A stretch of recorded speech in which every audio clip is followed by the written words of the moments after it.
and monsters galore, I can't get enough!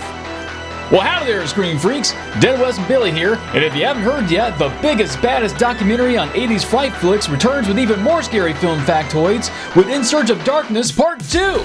It promises more talking heads on the decade's best horror movies, new talking heads talking about other talking heads who made them, and if you order your copy of In Search of Darkness Part 2 today, you'll not only get to see your name in the credits, but priority access to a bunch of other cool stuff to boot.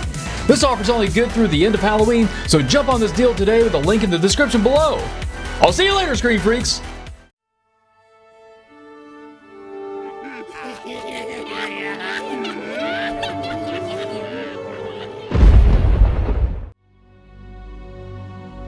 Long ago, the crosslands were ruled by unholy titans called the Old Ones, who brought havoc over their separate dominions until invading forces from beyond the heavens brought it all to an end. Forced underground and bound in impenetrable prisons, the Old Ones were defeated, but not forgotten. Over time, their damned followers experimented with powerful, forbidden magic, working to find a spell that would release their dark lords. The key to their freedom came in the form of a sacrificial goat, baptized in the blood of the Old Ones for its protection. Only a specially prepared dagger from the abyss of hell may pierce the sacrifice's hide, spilling its blood upon an anointed altar that will unlock the cages of the Crosslands' rightful rulers.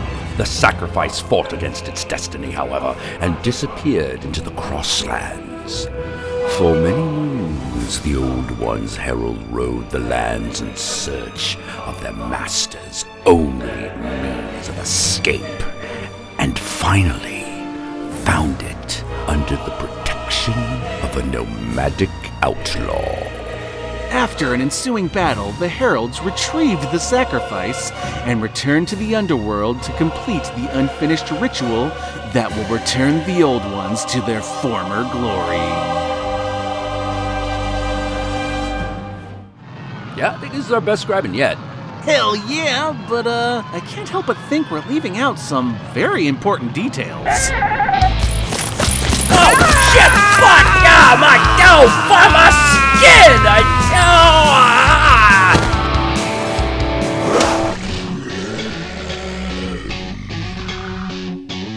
can't watch much more of this.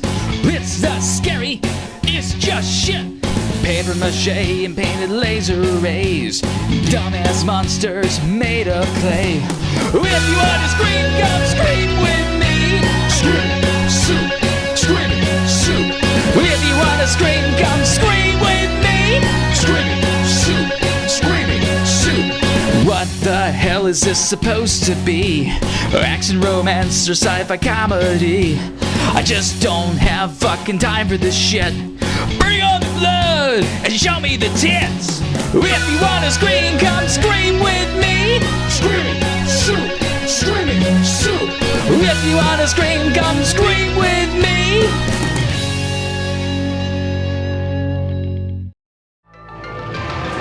I got a ship waiting for me outside this place. Just a few more twists and turns and we're home free. Then let's book it, dudes. I can feel those waves waiting for me above ground. No, you don't, Monk. Whoa, babe. How'd you know I like being handled like that? Well, howdy there, Scream Freaks. We finally rescued Billy from the horsemen back there who were trying to sacrifice him to those old ones they want to unleash on the Crosslands for their own twisted agendas, but are having a hell of a time blowing this hotspot back to the Howling.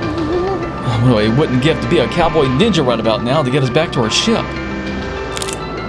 Shit! Guards! Guards! Everybody go back! Back where, bro? It's a dead end. In here! Good shit. What's got your tail in a knot, besides the obvious? You didn't like that noise coming from the corner over there. Get behind me, Billy. I promise you ain't met your worst nightmare till you get in my way. Get out of here, you spineless sack of... Mexican Dracula. Hola, amigos, you found me. I thought you were gone for good after that ugly swan dive that took over the lava pits. They wrangled you back here again? No, senor. I missed the pits and went looking for blood to heal myself. By the looks of it, you must have found some. Putrid polecats! Think you're good in a fight because of those limp-dick cattle prods? Pussies! Hi! Shut it, soul, before I bust out the rest of your smile. What assholes left this mess? Would it kill anyone to use a mop around here? You still with me, Doc? Remember, they feed off your pain. All I feel is numbness.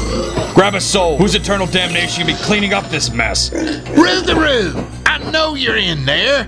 You gotta fight whatever grip hell's got on you. Shut your face, mold. This ain't you, damn it! Come on, Roo, snap out of it. It's me, Brain Basher. Funny, that's what they call this thing. Drop it! Whoa, hold up, that's enough now! Very well. Whoa, did you see that? You were all like, pow, ka-chow. Yeah, what a rush. We're serving brass knuckle sandwiches to cover your ass, and then you replaced us with these holy rollers? Not now, Brain Basher, it's time to get!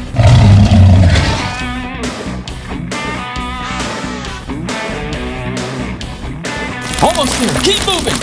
Fire up the engine! I'll be saved. Get that ship ready to blow this shithole!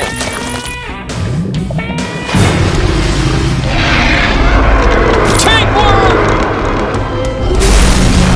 Not again! Chug on it, you son of a... No! Damn! That was our only way out! Fuck! What are we going to do? We stand and fight. Oh, yeah. I like the way this gal spits. Hey, back off, bro. I saw her first. That's a lot of Diablos for us to take on. Ay caramba, I said we run for it! Everybody just shut up! First priority is getting Billy and that knife as far from here as possible. Rebel Devil, you're from here. Is there any other way out?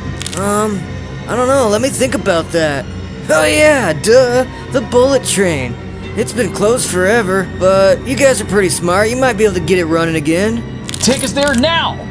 Nothing like the thrill of being caught. Follow me.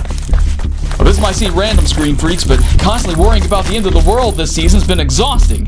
It certainly had me thinking about everything I appreciate in my afterlife, and those I want to thank for what's been a sweet ride horror hosting. Y'all are definitely a big part of that group, and as a big thank you, I'm going to give y'all the gift of reviewing some of your own horror films you've submitted for a full-on Screaming Soup review. So let's take a moment here to review Xenophobia. The meat of this anthology of ET paranoia is about a support group of alien abductees, each with their own campfire story of how they came into contact with hostile beings from another world. There's a Vegas sightseer who ends up on the wrong end of an experiment after snapping photos in the desert.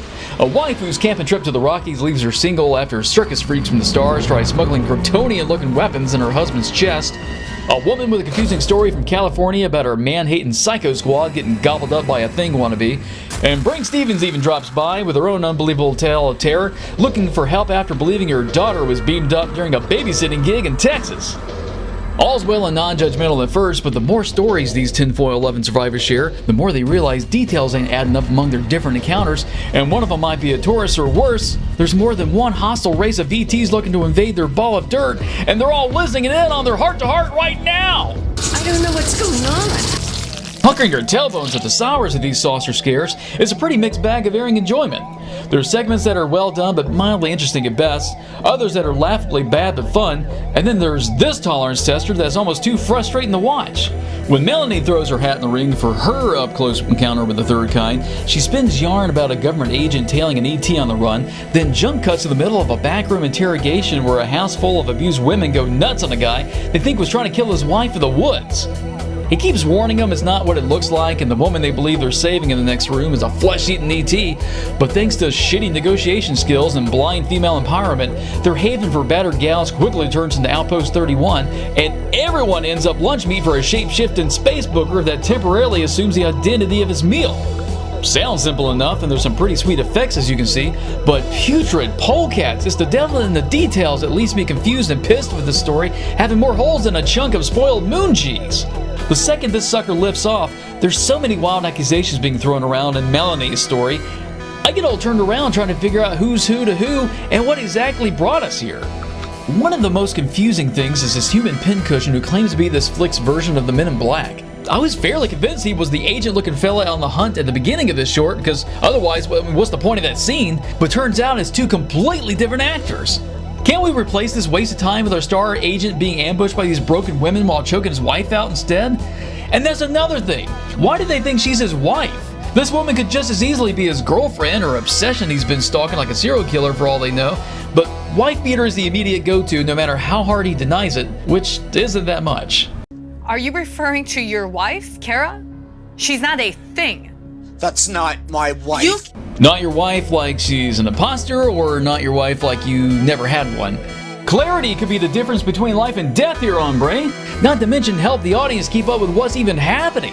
The worst mix-up in communication during this silly back and forth that really throws me for a loop is when one angry gal starts calling this guy Uncle Tony and wants to discuss all the times he sexually assaulted her. Uncle Tony, please just do what they say. What?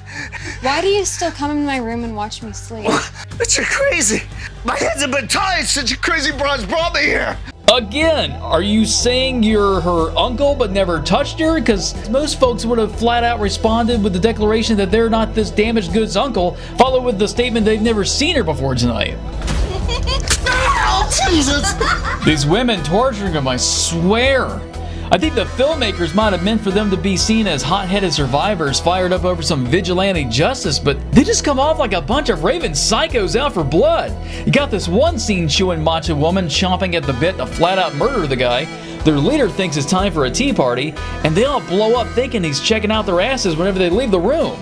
I feel like I'm maybe supposed to be on the fence for who to believe and root for here, but we're already neck deep in ET invasions this late in the flick, so obviously we're going to side with the human punching bag, yammering about people eating doppelgangers on a timetable. The guy eventually spills the beans he kills ETs for the government to spitball his way out of these gals' batting practice, but why doesn't he tell them he's a government agent from the get-go and try scaring them with his badge for proof? I mean, that makes sense, doesn't it? But what doesn't make sense is how half of Melanie's story ain't even from her perspective. It's supposed to be her story after all, but she ain't around for half the stuff happening. The worst of these offenses that our UFO-fearing group should have instantly jumped on when they first hear it is the moment she confesses to being Monster Chow, only to keep sharing what happened to everybody else after her gory demise. I mean, come on! Now, it does turn out Melanie's something like a sleeper agent for ETs wanting to enslave the Earth when all breaks bad and the alien apocalypse kicks off without so much as a sweat. So you could argue she had implanted memories after the fact from the ET that ate her that might have even become her for all we know, but that doesn't excuse folks not interrupting your story and asking, I'm sorry, you were eaten by an inside-out itsy-bitsy from space? Checking the pissing timer, we clock about a minute and a half of drag when a wife hikes through the woods in a boring search for her ET-possessed husband, but nothing too snooze-inducing. And look, no bogus scares. Chowing down on the sweets, I love the mix of practical effect aliens that Xenophobia has to offer. There's monster suit acting, nose-puckering makeups, and a spider puppet thing from another world. There is the occasional CG cheese that looks like it was done with a Snapchat app, but I ain't got time to trash on that. My favorite among these interstellar threats has got to be this prop brain with tentacles that ruins this astrology student's babysitting career after crash landing in her backyard. On the hunt for spare parts and food, it charmingly springs to life with old school monster movie making magic like ET POVs, wiggling, wire pulling, and the always hilarious bit where the actors got to pull their weight and make it to believe a hunk of rubber's out to get them with wild flailing and thrashing. This segment is the highlight of the movie for me. It just hits that fun balance between good and bad with the so-so actor making an otherwise serious short comical thanks to her emotionally dead performance and unconvincing reactions. But in both her and the film crew's defense, the script they're working from is rough to begin with. Like when she investigates the cries of a wounded animal in the bushes outside and finds a space brain. I ain't saying her immediate response should be alien, but tarnations, wouldn't you expect a much bigger reaction to something that's obviously not from the neighborhood? Even if she thought it was an escaped chop suey octopus from the Chinese buffet down the street. But she apparently is so unfazed by this thing, she feels safe enough to go above and beyond the call of a normal babysitter and throw it in a garbage bag. But when she comes back and finds nothing but boogers in the bushes, the next shot indicates she still goes to the trouble of wiping that mess up for some reason. I mean, she came out to bag a critter that ain't there no more and surely ain't taking an empty bag to the can, so what else am I supposed to think? Even weirder, as compelled as she is to clean a mess no one would ever know was there, she refuses to lift a finger when a geezer from next door points out a pretty upsetting scene on the porch. One more thing, I think something got the cat here on the porch. That's terrible. I think the parents would be way less happy over that than the booger bushes, but hey, everyone's got their priorities, I guess. As side-chuckling as all this is, however, the single most hysterical moment that made me love this segment is when top-shelf filming, bad acting, and amateur storytelling perfectly came together in one sweet, over-the-top celebration of campy sci-fi horror. You gotta see to disbelieve.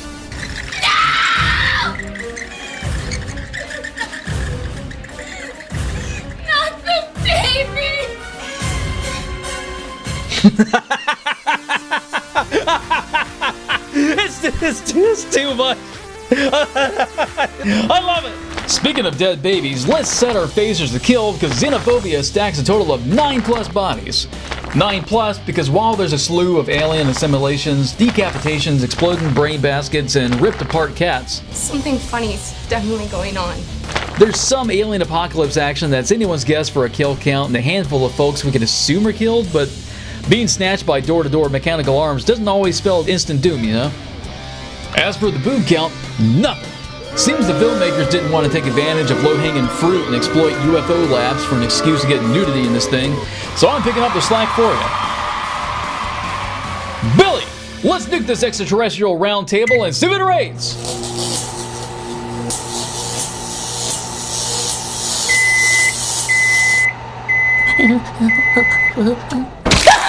Three out of 5. Respectable. Xenophobia ain't nothing you're gonna regret watching to pass a Tuesday night with plenty of impressive effects, decent to so-so acting, and sharp camera work, but as clever as its support group premise is, the individual stories themselves aren't all that effective and should have been scrutinized more in the scripting stage. I'd recommend this flick to horror fans who love seeing scream queens pop in long enough to do what they do best, forward-thinking fashion designers looking for a niche market needing fashion that projects normalcy while protecting them from unwanted spying beyond the stars, and anyone who loves constantly hearing this harmonic shrill. But what do I know? I like illegitimate movies. This is bullshit. You barely gave me a chance to catch Deadwest. Your release was pending your capture of Deadwest, who you failed to deliver. Now you must return to your spot in line for being processed into a coffee table of damnation. Who decides these punishments anyway? Fugitive souls detected within the vicinity. Whoa, they're over there! None shall escape their duly appointed damnation. Unauthorized releases. All souls will return to their cages at once or have their routine torture quadrupled. Initiating maximum punishment mode.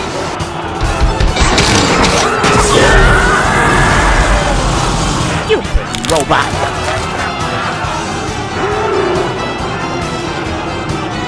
This place is looking more like a nut house than a dungeon. And here we are, dudes. The bullet train to heck. This heap of junk's gonna get us out of here? Hey man, don't knock an important part of underworld history. This here used to be first-class demon travel, but can't remember why they abandoned it. How do we know this machine even runs? Just get me to the controls and I'll have us topside in no time. This looks like one of my antique choo-choos I collected till banditas stole them out from under my fangs. These are very rudimentary controls. I bypassed them here and hotwired this. Rex, you and your beautiful bruised brain! The thrusters are building power. Everyone climb in now. Shotgun! Thumbs up! I want to witness it. Oh no. We're past uh-ohs now. One of the thrusters not firing. We need someone to manually spark it or else we won't have enough momentum to reach the surface. I'll do it. Better move fast. We have less than a minute. Light, damn it, light! What the fuck? Psycho West! You ain't going nowhere, Deadwest. Let's see how you like being dropped in a ditch for dead. There you are. Come quietly or there'll be hell to pay.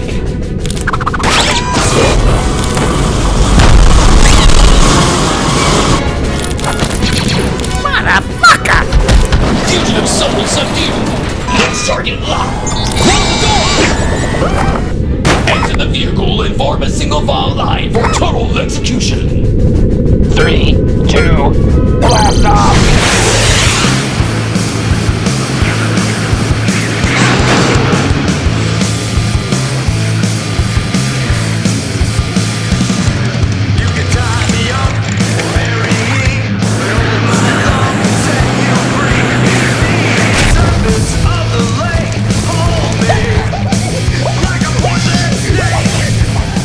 While my afterlife flashes before my sockets, let's keep checking off the Rust Bucket list and spend what could be our final moments reviewing another Screen Freaks film, Violence Voyager. The meat of this Japanese paper parade can best be described as Cronenberg's favorite bedtime story for youngins. Bobby's the new kid in Japan from America, and his closest friend in the land of the rising sun is a fellow nerd named the Coon. They used to be a trio, but their third amigo moved to the other side of this mountain here they act like it's too far away to visit. That is until the Coon finds some kind of shortcut. So the next day, Bobby feeds his dog-sick mama lies about picking flowers for her deathbed and sneaks away to hike the mountain with the Coon to drop in on their buddy unannounced. Along the way, the geezer of the mountain, Old Man Lucky Monkey, because he's an old man with a monkey, warns the Blood Brothers they turn back, claiming the mountain's too dangerous for kids. But they're young and stupid, so of course they keep on walking. Well, not too far up the path, they find a random amusement park ran by this pedophile-looking creep named Keoke, ushering them into Violence Voyager, which, that sounds kid-friendly, don't it? Bobby and the Coon get debriefed on some backstory about ETs taking over the Earth who gobble at folks they dissolve with projectile hand jizz and are issued the latest in protective slickerware and water pistol warfare. Ready for the adventure of a lifetime, they're pretty disappointed when they see all the hypes over a juvenile game of point and shoot with mechanical targets. They're mildly amused, but nothing really piques their interest till they find this girl who says she lost her boyfriend and has been stuck in the park for 3 days. Ready to get, Bobby and the Coon find out they can't leave Violence Voyager either and run into even more youngins from their village in the same predicament. Before they know it, something that looks like one of them ETs have been shooting all days after them and quickly reduces their numbers. Rounding up most of the remaining survivors, we learn this robot-looking space baboon is actually Baldy's disfigured son Takoshi, and the park is his one big elaborate trap to lure kiddies in so he can turn them into mutant slop to feed his little yard monster. Tricked, beaten, and mutated even, Bobby's got to rise to the occasion like a great American hero and avenge his dead classmates while rescuing the ones still alive and dishing out some ass-kicking muty revenge before making his grand exit from this body horror cutout of a nightmare. Frowning at the sours of this disturbing piece of macabre storytelling, I might be stepping out of line here, but what the fuck is wrong with these youngins' faces? A Coon looks like he and his brother had an accident with a waffle maker. This one can't keep his or her tongue in her head. And why does this gal have a receding hairline? It ain't important to the story, but mighty distracting is all. Almost as distracting as trying to keep up with all the pseudo-science in this thing. Now, I don't need a full breakdown of what all makes Takashi tick to enjoy the story, but the filmmakers could at least help me understand the basics of what's even happening in these lab scenes. Doing my best to follow this mad science project, Takoshi used to be a normal-looking rugrat till a bear mauled him. Check. His scientist daddy brings him back with whatever experiments he's been working on, which they never say what that is, but I'd wager has something to do with him implanting personal boomboxes in folks' heads. Okay, so good so far. Now Papa Muti's got to pretend to be a whole theme park to nab a bunch of brats when he can more easily club them over the head into a bag or something and dump their asses in this pool of who knows what while they're still alive and transforming into skinless boombox heads without genitals. Okay. Somehow they're turned into a splooge energy drinks that feed into a pile of barbecue wings called Mama, which never gets any kind of explanation to help comprehend what we're even looking at here, so this is where I start to get lost. Then Mama, which resembles a pterodactyl for a split second, lifts one of his chicken wings and basically deep throats Takashi the nutrients he needs like a cum dumpster, collecting a lot of it in his backpack. The more goo he uses, the lower his energy gets and the more he needs. Not to be that jackass asking every stupid question no one cares to get answers to, but why exactly is this pool pruning youngins into the same kind of monster as Takoshi? What happens the longer they're in there? Do they become the ammo for the money shot, or are they secreting it from their bodies? How are they breathing down there? Did they grow gills? What the hell is Mama, and did it come into the picture before or after Takashi's accident? Papa Kitty Fiddler here mentioned that it's all supposed to return his son to normal, so where's he at in that plan exactly? How are so many of these garbage pail kid rejects squirming out of there and running around the park? Bored minds want to know. Checking the old trusty pissing timer, Violence Voyager clocks a fat nana, wisely using his time to deliver a jam-packed story full of action, drama, and unnerving twists. And all clear on the bogus scares front.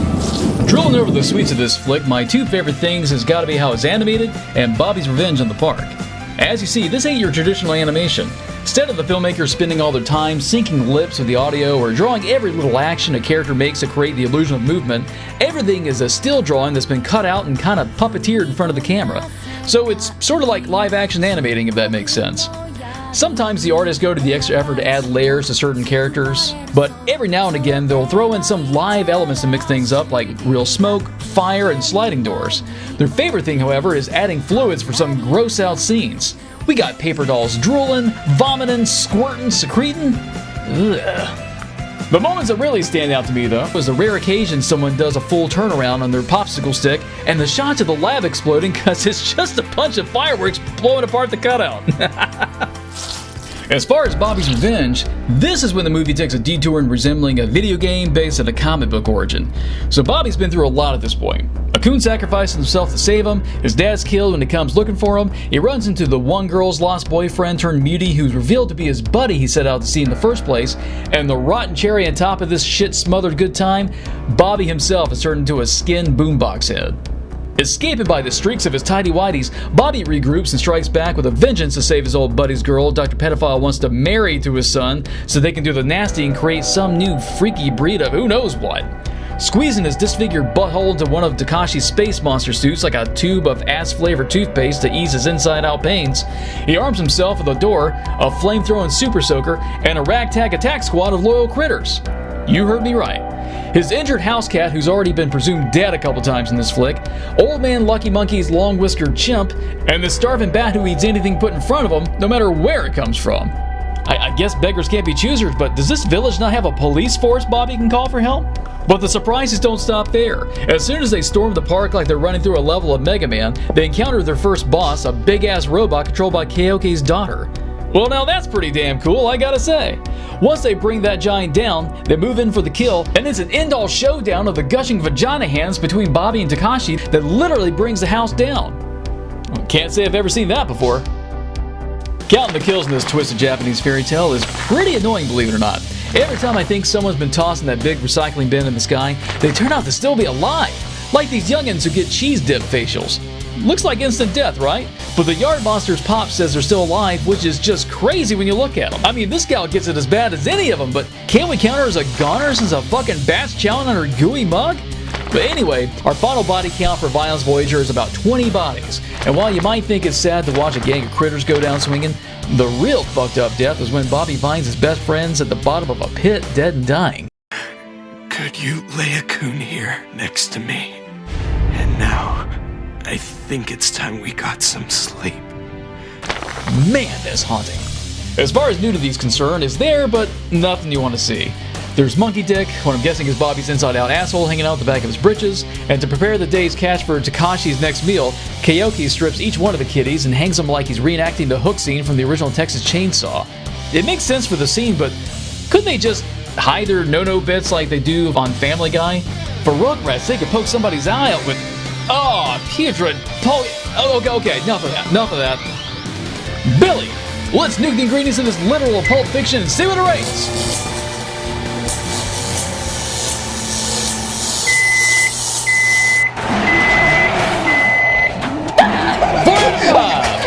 A surprising little flick, Violence Voyager is a roller coaster of an unnerving adventure that bats me back and forth from being hauntedly disturbed to entertainingly engaged. I feel for each one of Tommy's losses, cheer his fight against the bastards that ruined his life, and scratch my head when his widowed mama sees his fugly new looks for the first time and says, "You can do it, Bobby. Hang in there, Bobby." Okay. I'd recommend Violence Voyager to folks who like that scene of Pinocchio when the youngins are turned into little Eddie Murphys, art and craft teachers needing inspiration for their next classroom project with paper plates, and adults like Old Man Lucky Monkey who need to learn it ain't enough to tell brass not to do something because it's too dangerous. In this flick, dangerous is an understatement. I'm sure if you told them that a bald creep in the mountain turned in munchkins into mutant splooge food for the deformed apple of his eye, they would have thought twice before hiking that trail, but what do I know? I like Killer Tomato movies. Boo Scooting Boogie, Hootenanny, Loud. These are just a few words to describe the scene here at the Howling Rub and Spirits, where Halloween just isn't another excuse to party till the UFOs bring the cows back home. It's their busiest night of the year, as it's the Crossroads' favorite place to celebrate the most free-spirited of holidays. I'm OSI 74 correspondent Mr. Lobo, host of Cinema Insomnia, and with me here is the fashionable hostess of the Haunting Hour, responsible for this mecca of a monster mash, Mandy. Up here, Lobo. Oh, this is tough without a face. Here? How about up here? That's better. Now, Mandy, your boyfriend Deadwest normally headlines these Halloween bashes, but I can't help but notice his absence from tonight's festivities. Deadwest has been taking care of some unfinished business on the road, but you can bet that sweet stash nothing would stand between a Halloween party and its ultimate horror host. Until then, I've invited a few of his awesomely gruesome contemporaries to take center stage at the Howling. You know, ladies and gentlemen, Gallagher actually stole this idea from me back in '73, except he pussied out and used watermelons. It did get him 14 comedy specials, though. Shut up and give me another head to smash. We're all out of heads, sir. No, we're not, Goulash. There's a head right here. Really? I don't see anything. Here, let me give you a closer look. Now! Thank you. You're all too kind. Oh, come on. Don't give me that look. It's saucy, am I right? That just seems like sort of sacrilegious or something. With everything going on, you sure celebrating Halloween's still appropriate? With all the tears and fears lately, I'm not the only spirit around here who needs lifting. A party is exactly what we need to keep the positive energy up for Deadwest and Billy. Those two are some of the toughest customers I've ever seen tear through these parts. I'm sure they're okay. We're still here, so they must be. Jack here needs another candle. There's more in the basement. I'll get them. Let's see here. Candles? No. Save that for later. Pumpkin spiced Oreos. Ugh. Oh no! Is this the end?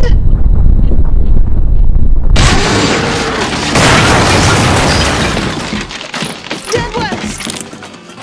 Hold that thought!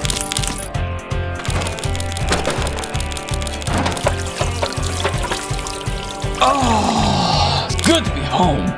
Deadwest. Mandy! Billy! Oh, Billy! Baby, I was so worried about you. Huh? Is that from what we did? That's coming from outside. How about Count Gord finds you another poison apple cider, huh? And your friend, a Jekyll and Jim, maybe? He'll treat you all to a screamsicle!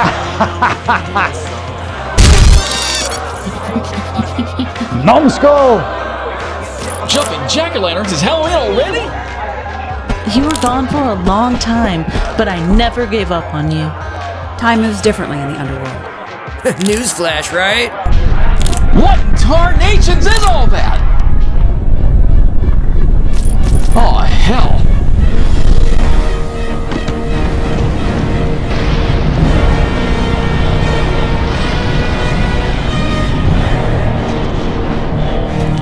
The sacrifice is within those walls. In the name of the Old Ones, bring it to me, and slaughter any who stand in our way.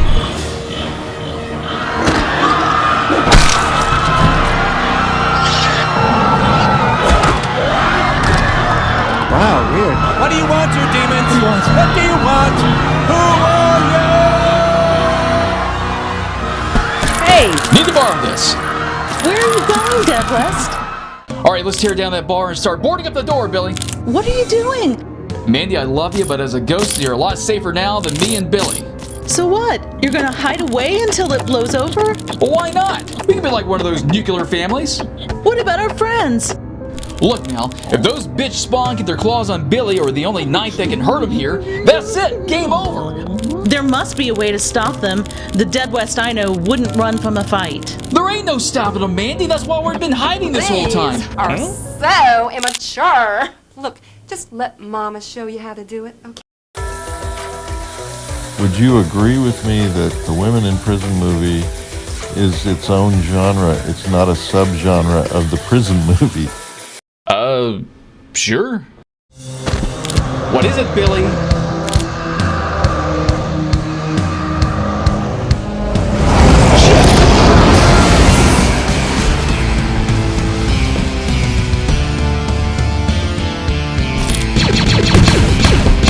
Years we've been chasing your asses around these parts, getting shit for it every day we came up empty-handed. Then we finally catch you, and you pull this kamikaze shit? Where do you think you're going, you fur-covered garbage disposal? Alright, give up the knife. Shove it up your dustbuster. Wrong answer. Is this the knife you're looking for?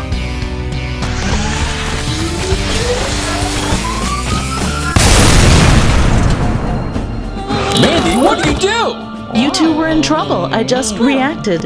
You may have turned this whole thing around, love. I got me a crazy plan rattling in my skull, Scream Freaks. So to help me think, how about we review one last Scream Freak film and end this Halloween with a bang? Let's check out our next top flick pick, Slaughterhouse Slumber Party. The meat of this in-house stay awake is about girls just wanting to have fun, hula hooping, watching bad movies, playing games, and pillow fighting in the buff. Now, I know I'm jumping ahead of the tit count here, but I ain't got no choice. Most of this movie is reel-to-reel birthday suits. See, these best friends on the verge of a scissoring romance, Langley and Carol Ann, are hosting their annual sleepover where they and their closest gal pals make time to cut loose and reconnect. On the guest list is a nice mix of distinguishable personalities like a new age hippie, a tag team of ex-wrestlers, a deadpan Russian, a shy bookworm who needs liquid courage before she's comfortable in her own skin, and the breakout star of the gang, Courtney, the fun-loving bartender with IBS. The outsider of the party is Carol Ann's newest friend, Gretchen, a weirdo she recently met at the bookstore and I guess thought would enjoy a night of shameless shenanigans. Well, despite Gretchen raising red flags left and right with her guzzling blood and pulling bones out her vagina to perform Beetlejuice magic with the Necronomicon, the girls do their best to keep it judgment-free zone until someone accidentally kills her in a pillow fight. How the hell does this happen? Was someone swinging a pillowcase full of doorknobs or something? But anyway, while the girls debate what to do, they dig through Gretchen's crap and find out she's some kind of witch into a lot of bad juju. The kind that brings her back Evil Dead style till they plug her in her shit-eating grin and dump her cursed corpse underwater to get rid of her part-pooping evil. But it's far from over. In fact, this is just the beginning of Gretchen's master plan as she returns in spirit, trapping everyone in the house so she can kill them all one by one before dawn and complete a ritual for becoming immortal. From here on out, it's balls-to-the-wall craziness as these bathroom humor chicks fight to see their next slumber party. Fiddling for the Sours is what can be called nudist colony of the dead of the 21st century, and that is a real thing. Just go look it up. I really can't find much to bitch about, Scream Freaks. The camera work's competent, everything looks great, the gore is impressive, the CGI looks as good as any live-action Scooby flick. It's a well-made film overall. Nowhere near bad, but far from perfect. This is honestly a fun watch with enough charisma to outshine any trivial shortcomings I could pick apart. But even if I wanted to pick anything apart, the filmmakers already beat me to it. To mirror their movie-making efforts, there's a movie within the movie the girls watch called Rocket Von Ribcage about a Tomb Raider-looking wannabe fighting the forces of evil naked. Believe it or not, this is how Slaughterhouse Slumber Party starts, desensitizing folks to the full frontal ambush of boobs, blood, and beast they're in for. Hell of a first impression, don't you think? Anyway, back to the point. The filmmakers of Slaughterhouse Slumber Party use Rocket Von Ribcage as the perfect excuse to play out some self-aware moments that lets the audience know, hey, we know this ain't your typical movie, but we're having fun with no regrets. The stories don't make sense, and I never get the references, and the special effects don't look good. But I can tell the people making them are working really hard, and they believe in the movies. Works for me. But the one thing I can't dismiss, no matter how much charm they crank at me, are all these fourth wall breaking cutaways that filmmakers borrow from The Office. It doesn't ruin the movie or anything, but it does distract me a little wondering who they're talking to. Shows like The Office get away with this because their viewers know that they have a film crew following them everywhere they go and cornering them for these closet confessions. Is that what's supposed to be happening here? Is there someone recording all this that they trust won't be depositing it into their spank bank later? Surely this ain't supposed to be found footage flick because there's just too many edits that play against that label. I mean, they provide funny commentary here and there, but I would have just nixed that altogether. You know what? I ain't even going to look at the missing timer this time because I can already tell you there ain't none. This is bona fide entertainment from head to tail, though that bare breast brawl at the end was a little long-winded. And hey, no bogus scares. Lapping up with sweets on all fours, Courtney has the strongest screen presence of the bunch, which makes her an instant favorite with me as the life of the party. But damn if she's not all about the ass. Every scene she's giving her friends pink eye, wanting to know what kind of butt stuff lesbos do, dropping brown bombers around the house for kicks, and even whips a demonic newborn boo by taking it to the Super Bowl. And if you think that's some shit, she even gets possessed up the ass. I ain't never seen this happen in a horror movie before, Scream Freaks. I've seen monstrosity like in Bad Milo, sure, but never a ghost possessing someone through their poop chute. But lucky for Courtney, this doesn't last long thanks on account of her being able to puke at will. Putrid polecats! I'm down for a chick wanting to act like she's one of the guys, but I gotta draw the line at crossing pretty ladies with celebrating this bodily function. The other big sweet, that's not a scat fetish's fecal dream, is a slaughter of this slumber party the title promises. We're skipping ahead again, I know, but just check these out. Taking a note from Freddy Krueger's playbook, Gretchen makes use of her boogaboo powers and never kills anyone the same way twice. Electrocution, ricochet, face melt, and piss? Well, there's an image you won't soon forget. She even breaks out her witch tits to blow up the hippie's rack like some freaky tentacle porn. But the kill I love the most is completely out of nowhere is when Gretchen turns herself into a ghost shark, not to be mistaken for the ghost shark, mind ya, and chomps the Russian in half. Sweet! Alright, I already shot my load over the bodies that hit the floor in this guilty pleasure, so I guess there ain't nothing left to talk about for the kill count, right? Wrong, Scream Freaks! After cracking open the Necronomicon for help, the last girls find out they need to take a detour to the ethereal Jello plane to snatch Gretchen's soul, which is somehow different from her ghost, and force it back into her physical body to level the playing field. Without her ecto powers, a cash that checks her mouth's been writing anymore, the girls bear their fighting spirit and drop her ass once and for all with salted bullets, which, can you guess? Reverse all the carnage she's done, bringing everyone back to life. Set that death toll back to 1. Man, mulligan endings just really burn my bacon. As for the tit count, I mean, are you fucking kidding me? Billy, let's nuke this flick's ingredients and see what it rates.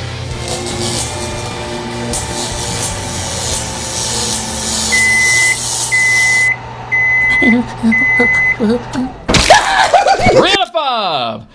Once I recover from the initial shock of the gratuitous bush crammed in the first few minutes, Slaughterhouse Slumber Party proves to be a fun little flick that's well aware what it is and happily rolls around in it. Even better, it doesn't just make obvious nods to famous works it's lifting from, like so many indie flicks do, but mixes these references together in a new way that feels fresh because they're putting their own spin on it. I'd recommend this to folks who like their actors all natural, filmmakers who think there ain't any cool ideas left for making spin the bottle creepy, and ghost hunters who underestimate the power of the pickle against evil spirits. But what do I know? I like killing tomato movies. No micromanaging, let's go! Well, you can't just have normal Halloweens anymore, can we? And boom! That ought to be enough duct tape to keep that baby stuck. This is crazy. You can't send Billy out there like this. I must admit, this plan sounds a little flimsy. Look it, Billy's the only one of us who is invulnerable, except for the very knife he's holding, but that hellhole knick-knack is our edge. If it's powerful enough to kill a horseman, then it's gotta be able to take out the rest of these heavy metal album cover creeps. Alrighty, partner, you just hang on tight to that baby out there, and Road Rash will do the rest. With his speed, he'll fly you through these guys faster than Michael Bay goes through explosions. You ready? Remember not to stab yourself a road rash.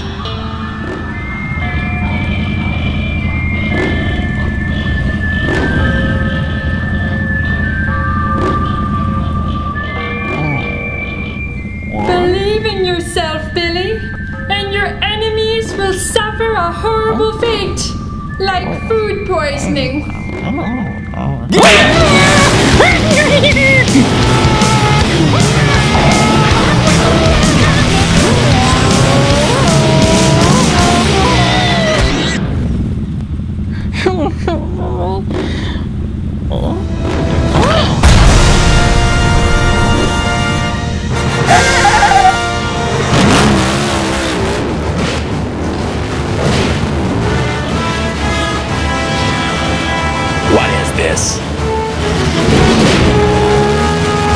Pestilence, death sacrifice, get him!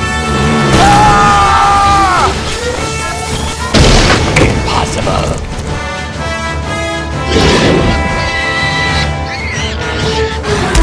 I'm gonna need more coolers for all the pork sandwiches you guys are throwing my way. Pork rinds! Caught up to you, soul. Not this again. I'm your friend, Roo. Help me kick these lily-livered sows back to their hidey holes already. Brain basher? No. I serve the old ones. Ha! Roo, watch You saved me? Because I'm your friend, Roo. Get your head out of your ass already and remember, damn it. Whoa, what the hell am I doing?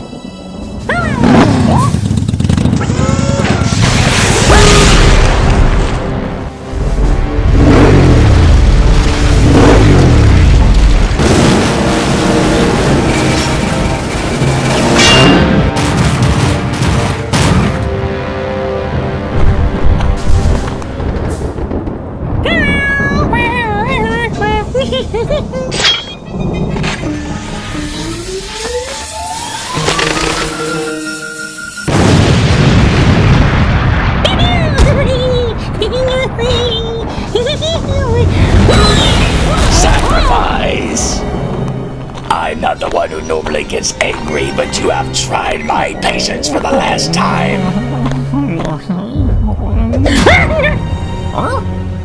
You must fulfill your destiny. As it was prophesied, you will serve your purpose in the name of our lords. You step away from the goat. Oh, no, you don't. I am an avatar of the old ones. You will not stop me from serving their will. Yeah?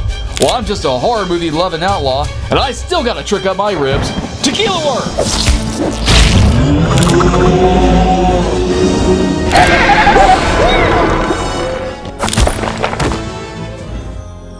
You want Billy? You gotta go through me. And me. And me. I'm here to fight. Me too.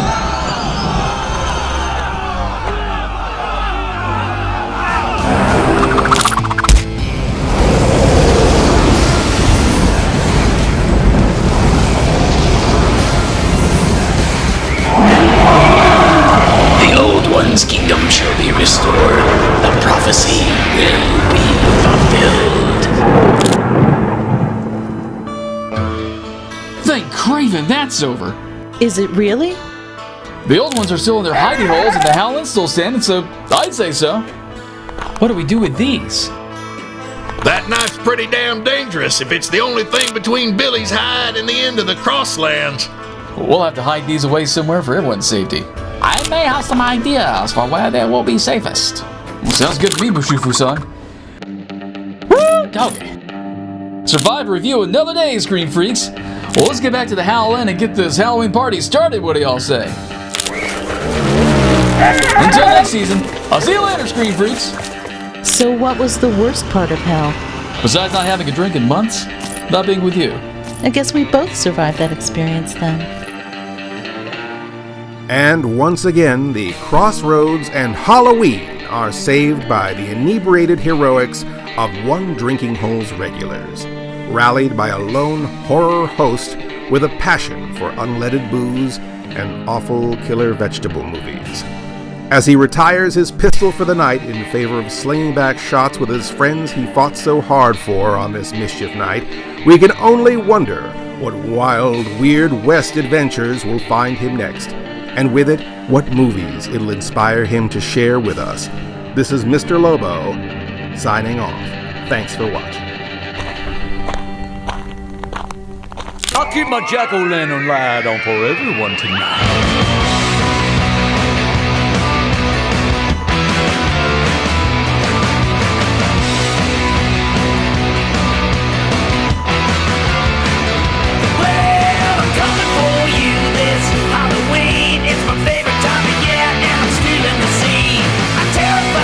When I'm walking down the street, I got snakes in my hair, I got spiders on my feet. I keep it going, I keep it going, I'm keeping Halloween alive, baby, 3, 6,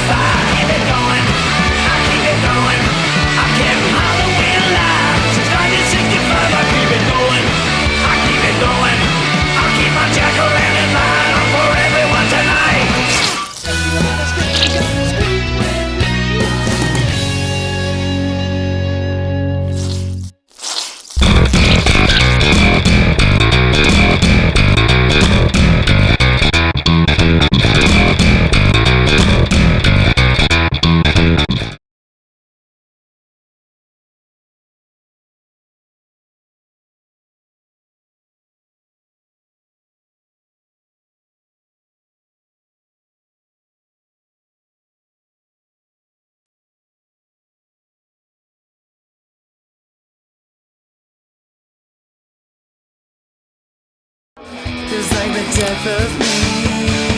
Yeah. You're still here? Oh, you forgot to trick or treat during all that excitement, huh? Well, I got a treat for you, Screen Freaks. One y'all been begging me for. Pull up a stool and I'll dish you out one more review and tell you about Winter Beast. The meat of this double-deck plaid flick ain't that complicated to understand, but putrid polecats, it sure is a mind-boggling mess to follow. For the layman, a gate to hell is open somewhere in the mountains, and a ranger has to protect his little tourist town from a bunch of murderous monsters coming through. In horror host lingo, creatures made from some of the worst special effects the 80s had to offer come out of the woodwork to kill a bunch of randos we have no connection with, and the head ranger with the indecisive haircut falls back in the plot from Jaws to save everyone by screaming at the local lodge owner to shut down the fall festival. There ain't much else to say beyond that. There's no love interest, emotional stakes, or character development of any kind. Hell, there ain't even a head bad guy for the Rangers to defeat, really. The movie's just this stiff-acted ranger leading a bunch of forgettable co-stars from one scene to the next, dealing with whatever craziness is happening on screen at the time. In fact, well, you know what? Let's just go ahead and dig into the sours before I get too deep into this rant. Identifying the sours of this home video oddity is like shooting fish in a barrel with no water. Winter Beast is far from a perfect movie, like far from a perfect movie, but I can overlook all his lazy camera work, terrible day for night filters, butchered sound edits, and awkward compositions, so long as there's a good enough story to make up for it. In this case, however, it's a few plot points short of anything sensible, and I just want to blow my head off whenever I try to think through all this bullshit. Thanks to the guy running the trinket store stacked with dirty dishes, we get the gist there's some kind of evil on the mountain, and an absent Native American tribe built these totem poles no one's ever noticed to keep it all up there. Or something like that. It's confusing because Mr. Know-It-All here also says these things are Indian gateways to hell, and these grisly cadavers no one gives two shits about or even assumes are the folks who've gone missing on the mountain, by the way, are possibly sacrifices to something called Shikora. Okay. Nobody rushed to bag and tag these murder cases or nothing, and on top of that, the totems are coming to life whenever they feel like and attacking folks because they can, I guess. But the Rangers don't even know that's happening until the very end when they finally decide to chop these historic magic rods of cultural significance down because, wait for it, they're ugly. But back to the bigger point, this is supposed to explain where the lesser demons are popping up from, but we still don't know who's behind it or why. The only indication of any mastermind behind this half-ass invasion is the shout-happy lodge owner who refuses to shut down the festival. You best sit down for this part. After one of his ancestors climbs out of the grave to kill a ranger for no apparent reason, this over-the-top Looney Tune strings her up like a marionette at his lodge and fondles her corpse till he's so wired he's got to dance around a room full of skeletons to a musty old melody.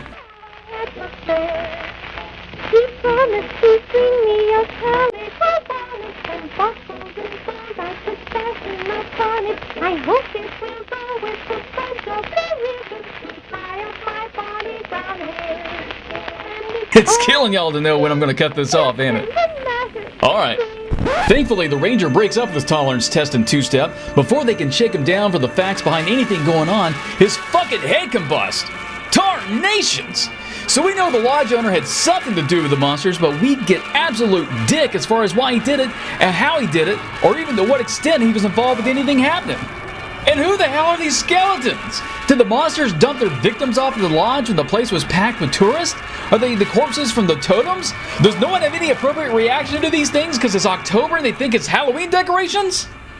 Talk about filler to make a feature. Winter Beast clocks a minute and change on the pissing timer, and it's from two mind-numbing B-roll sequences of folks endlessly walking around while background music plays like a looping video game tune.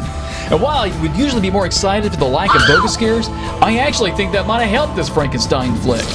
Setting our sights on the sweets that make this disaster piece worth watching, with their trigger finger on the fast-forward button, mind ya, it's these misfit monsters. They're cheap, ugly, and refuse to follow any rhyme or reason, but damn it, they're the most memorable part and the only reason film buffs still talk about this shit show today. As fun as they are to watch, though, their quality is just all over the place. Just look at the inconsistency in this stop motion. The first wave are these Gumby-looking totem monsters attacking folks' Play-Doh stunt doubles. After laughable snippets of these student film experiments, the stop motion surprisingly improves with the sudden arrival of Ray Harryhausen rejects crashing the flick, making me feel like I'm watching a totally different movie. They're charmingly impressive despite how roughly they're intercut with their live-action co-stars, but why the hell are there suddenly giant lizards and chickens terrorizing the town? Doesn't make a lick of sense, but then again, neither does anything else in this monster mash. For a story that pins all its troubles on Native American lore, I would think the monsters would mirror that theme more. But instead of the usual redskin scares like tribal possessions, medicine man tumors, and career-wrecking poltergeists, we get these chest-bursting puppets, ancestral mummies, whatever the fuck this is. Even these putties barely resemble a Native American totem for craven's sake. They look more like tiki idols built with rubber turds from a gag shop. It's like a different monster came to set every day, improvised a scene, and the filmmakers waited till post to make any sense out of it with a lazy explanation, and it failed miserably. There's no real escalation of danger from one one-and-done beast to the next, and most of them disappear as quickly as they pop in from wherever the hell they come from, with no one expressing the appropriate reaction for whoever they kill. It's definitely disappointing how the story never builds up to any kind of epic boss stage showdown between the Rangers and the different totems stomping around. They seem like the big bads in the movie for the Rangers to heroically square off against in the end, but that fight's almost non-existent and turns the duties of the dramatic conclusion over to this demonic-looking fella. What, you don't recognize him? He's that scrunchy-faced skull and a bad wig all grown up. You know, back in that opening dream sequence of him squirming out a missing Ranger's chest like a skinless tadpole. But I understand your confusion. I mean, after all, it's on the tail end of the special effects nightmare that never proved to be real, so why would we think this has any bearing on the story whatsoever? So I guess this is the Winter Beast? A hulkish brute lumbering through the woods in slow-mo? I don't see how it could be any worse than the Harryhausen beast everyone curiously forgets about, but... Oh, he's a giant hulkish brute lumbering through the woods in slow-mo. I see. Putrid polecats. The filmmakers are so inadequate with the camera work and working with forced perspective, I didn't even figure out he's supposed to be this big-ass monster to the very, very end when I noticed the Rangers are kind of looking way up at him. I guess a teeny-tiny skull was supposed to be a giveaway for skill. Not for the filmmakers' lack of effort, though. They've actually been hinting this behemoth's been lurking around town the whole movie, with POV shots on stilts and folks spawning mysterious fur on damaged signs, but since the totems are the only big monsters we see most of the movie, I just assumed it was them in these throwaway scenes.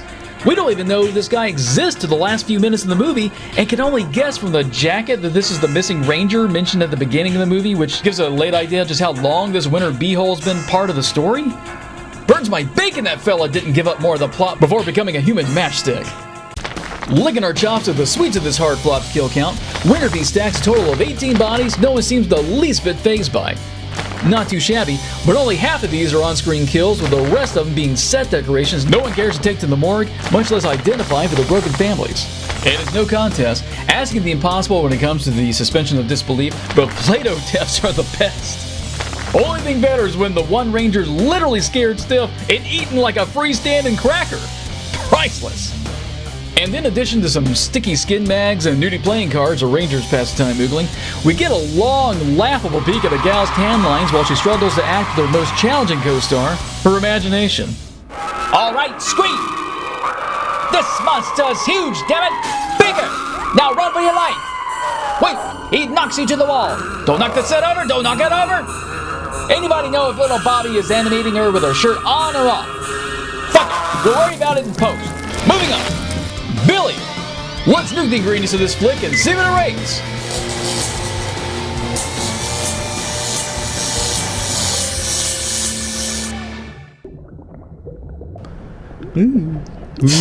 Ow! 2 out of 5. Wow. Little surprise it's that high given its incoherent story and flat cast of characters, but it packs enough charmingly entertaining monsters to keep it from being total trash. I'd recommend this flick to amputees thinking they can't edit with their elbows, fans of Spookies, another salvage rehash of an incomplete movie packed with tons of party shop monsters and effects, and metalheads who'd recognize some of these monsters from Dawkins' music video, Burning Like a Flame. But what do I know? I like Killer Tomato movies. Well, howdy there, Scream Freaks. Well, thank you kindly for watching, and help yourself to more servings of Screaming Soup by visiting our site at screamingsoup.com. You can read our weekly updates, character bios, and interviews, catch up on past episodes, browse our store, and drool over the Howling Hottie of the Week. If you want to scream at us, just holler at screamingsoup@gmail.com, and don't forget to stalk us through social media, conveniently linked at the top of the site.